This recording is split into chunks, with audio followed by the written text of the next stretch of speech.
चाहे कोई कितना भी बड़ा आर्टिस्ट या टैलेंटेड क्यों ना हो, आइडियाज़ अपने आप नहीं आते। आर्टिस्ट उन आइडियाज़ को चुराते हैं, लेकिन ये सिर्फ आर्टिस्ट को ही पता होता है कि किस आइडिया को कहां से चुराया गया है।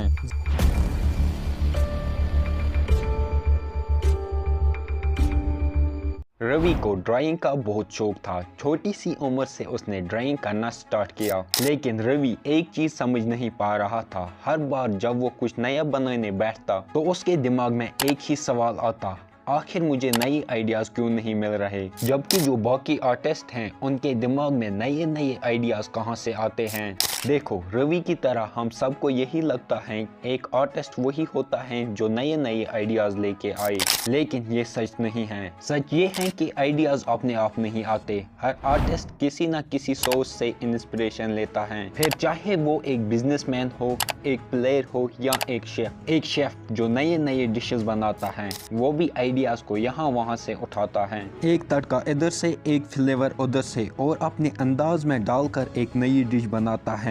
ये उसका एक आर्ट है। जैसे पिकासो ने कहा था, आर्ट एक चोरी है। अब तुम सोच रहे होगे ये तो कुछ अजीब बात है, लेकिन सच यही है कि दुनिया के सबसे बड़े आर्टिस्ट, इनोवेटर्स और क्रिएटर्स सब ने कहीं ना कहीं से आइडियाज़ को स्टील किया है। जैसा एप्पल के फाउंडर स्टीव जॉब्स ने किया, उसने टेक्नोलॉजी का आइडिया कहीं और से उठाया, उसको अपने स्टाइल में बदला और दुनिया को आईफोन जैसा बेस्ट प्रोडक्ट दिया। या फिर कोबी ब्रायंट, एक बास्केटबॉल लीजेंड जिसने अपने फेवरेट प्लेयर्स के मुंह को इतना प्रैक्टिस किया कि वो उनके खुद का सिग्नेचर स्टाइल बन गया। या फिर द बीटल्स, म्यूजिक की दुनिया का बादशाह, उन्होंने पुराने म्यूजिक से इंस्पिरेशन ली और अपना म्यूजिक बना दिया जिसे आज तक दुनिया याद रखती है। और या फिर एमिनेम, जिन्होंने रैप म्यूजिक को एक नई शेप दी, दूसरे रैपर्स से सीखा, अपने अंदाज में बदला और दुनिया के लिए कुछ ऐसा बनाया जो कभी भुला नहीं जा सकता। तो आज मैं तुम्हें still like an artist book से कुछ इंटरेस्टिंग बातें बताऊंगा जिससे तुम सीख सकते हो कैसे तुम भी बड़े लोगों के तरीके, अलग अलग आइडियाज, कॉन्सेप्ट्स और प्रिंसिपल्स को जोड़कर कुछ ऐसा क्रिएट कर सकते हो जो बिल्कुल यूनिक हो। ऑथर कहते हैं, किसी भी आर्टिस्ट के लिए कोई भी काम अच्छा या बुरा नहीं होता, उसके लिए कोई भी चीज वर्थ स्टीलिंग या नॉन वर्थ स्टीलिंग होती है। एक बात जो काफी समय से बोली जा रही है वो है कि दुनिया में कुछ नया नहीं है। जब हम सोचते हैं किसी आर्टिस्ट ने बहुत ओरिजिनल काम किया है, यूजुअली उस आर्टिस्ट ने भी वो काम चुराया होता है। 90% कोई भी आइडिया ओरिजिनल नहीं होता है, लेकिन इसमें कोई बुराई की बात नहीं है। बहुत सारे लोग सोचेंगे, जब सारे आइडियाज ऑलरेडी दुनिया में हैं तो मेरा कंट्रीब्यूशन क्या होगा मेरे आर्ट का, चाहे वो सिंगिंग हो, डांसिंग, एक्टिंग, क्रिएशन एटसेट्रा, उसका फायदा क्या होगा। एक फ्रेंच फिलोसोफर ने कहा है, जो भी बात बोलनी चाहिए वो ऑलरेडी बोली गई है, क्योंकि तब कोई सुन नहीं रहा था, इसलिए आपको उसे दोबारा बोलना पड़ेगा। बहुत सारे लोग अपने ऊपर ये बोझ लेकर चल रहे हैं कि उन्हें एकदम ओरिजिनल काम करना है, तभी उन्हें रिकॉग्निशन मिलेगा। ऑथर बताते हैं, आप इस प्रेशर को हटा दो कि आपको एकदम ओरिजिनल काम करना है, तभी आपकी क्रिएटिविटी अनलॉक हो पाएगी। और ये हमें एक बहुत इंपॉर्टेंट चीज बताती है आइडियाज के बारे में। ऑथर इस कॉन्सेप्ट को जीनियोलॉजी ऑफ आइडियाज कहते हैं। जीनियोलॉजी का कॉन्सेप्ट बहुत इजी है। आपने बायोलॉजी में पढ़ा होगा कि आपके फादर के जीन्स और आपके मदर के जीन्स मिलकर आपका जीन्स बनाते हैं, और आप अपने पेरेंट से काफी तरीके से सिमिलर होते हो और काफी तरीके से डिफरेंट और यूनिक होते हो। और इसी तरह से आप जैसे एनवायरनमेंट में रहते हो और जिस तरह की बुक्स पढ़ते हो वो आपको नए आइडियाज देते हैं। आइडियाज को अगर फैमिली ट्री की तरह देखें तो आपसे पहले बहुत सारे आइडियाज आए, एक पॉइंट पे आप आएंगे, आप उसमें कुछ ऐड करेंगे और एक नई ब्रांच शुरू होगी, और उसमें से भी नए नए लोग नए नए आइडियाज बनाएंगे।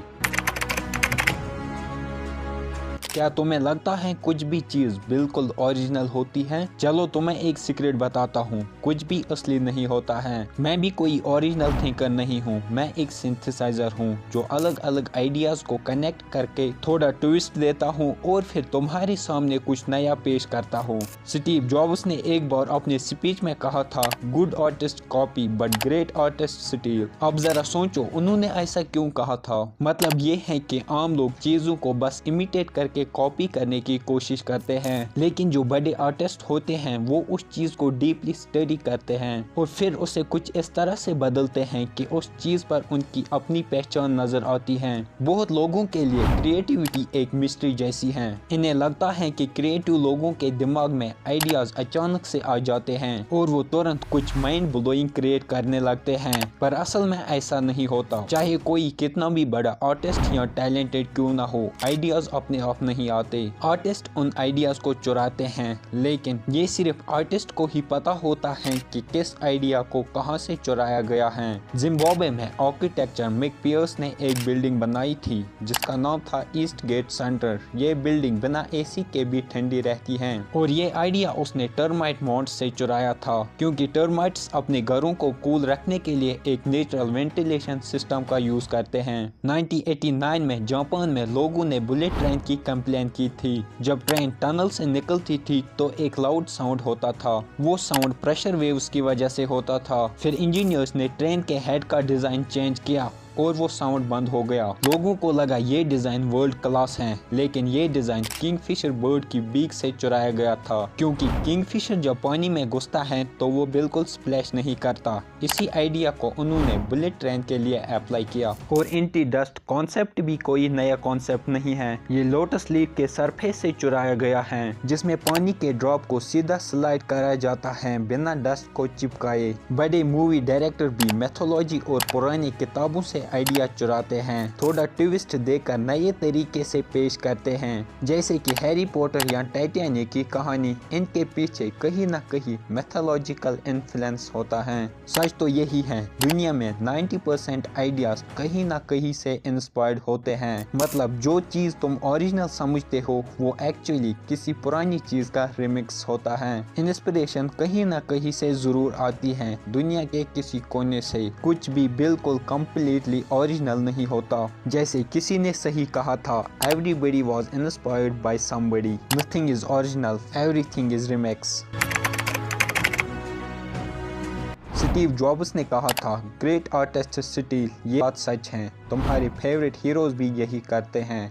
वो चुपके से आइडिया चुराते हैं, लेकिन अपने अंदाज में। जैसे कोबी ब्रायंट, जो बास्केटबॉल के वर्ल्ड में एक लीजेंड बन चुके हैं। उसने खुद एडमिट किया कि उसके सभी मूव्स उन्होंने दूसरे प्लेयर से चुराए थे, लेकिन जब उसने इन मूव्स का अपना कॉम्बिनेशन बनाया तो लोगों को लगा कि सब कुछ बिल्कुल नया है। एक बार अमेरिकन प्ले राइटर विल्सन मिजनोर ने कहा था, अगर तुम एक इंसान से चुराते हो तो वो प्लेगरिज्म है, लेकिन अगर तुम बहुतों से चुराते हो तो उसे रिसर्च कहते हैं। दुनिया के सबसे इन्फ्लुएंशियल ब्रांड द बीटल्स भी पहले कवर ब्रांड था। पहले वो दूसरों का म्यूजिक परफॉर्म करते थे ताकि अलग अलग म्यूजिकल कोड को समझ लें। बाद में उन्होंने अपना खुद का म्यूजिक बनाना शुरू किया। दोनों ही केस में, चाहे कोबी हो या द बीटल्स, उन्होंने अपने हीरोज के पीछे छुपी सोच को समझा और उसे कॉपी करके अपना ओरिजिनल काम प्रोड्यूस किया। ऑथर का कहना है, तुम अपनी जिंदगी में ज्यादा चीजें कॉपी करके ही सीखते हो। सोचो, जब तुम छोटे थे तुमने बोलना और चलना किससे सीखा था? अपने आसपास के लोगों को देखकर ही। तो जब तुम्हें कुछ सीखना हो तो हमेशा ग्रेट कैरेक्टर्स और बेहतरीन आइडियाज को कॉपी करो। एमिनेम भी दूसरे कंपोजर्स के वर्ड्स और राइम्स को कॉपी करते थे,